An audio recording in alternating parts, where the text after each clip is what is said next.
YCP అధినేత జగన్మోహన్ రెడ్డి హయాంలో దెబ్బతిన్న వ్యవస్థల్లో అమరావతి కూడా ఒకటి. 5 ఏళ్ల పాటు అమరావతి శ్మశానంగా మారింది. భూములిచ్చిన రైతులు ఎన్ని ఉద్యమాలు చేసినా జగన్ కనికరించలేదు.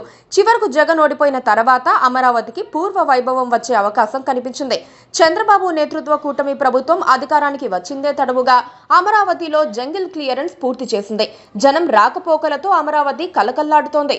గత 5 ఏళ్లలో పట్టించుకోకపోవడంతో 5 అడుగుల మేరకు నీరు నిలిచిపోయి మరికొన్ని ప్రాంతాలు చెరువులు కుంటలను తలపించాయి. దీంతో కోట్లు ఖర్చు చేసిన కూటమి సర్కారు వాటన్నిటినీ బాగు చేయించింది. ఎమ్మెల్సీ ఎన్నికల కోడ్ ముగిసిన వెంటనే అమరావతి పనులు మళ్లీ ప్రారంభమవుతున్నాయి. అమరావతి పనులకు ముహూర్తం రెడీ అయినట్లు తాజాగా మంత్రి నారాయణ చెప్పుకొచ్చారు. ఈ నెల 12 నుంచి రాజధాని నిర్మాణ పనులు ప్రారంభించనున్నట్టు తెలిపారు. ఇప్పటికే ఉన్న నిర్మాణాల నాణ్యత పైన హైదరాబాద్ ఐఐటి నిపుణులను తీసుకువచ్చి పరిశీలనలు చేయించారు.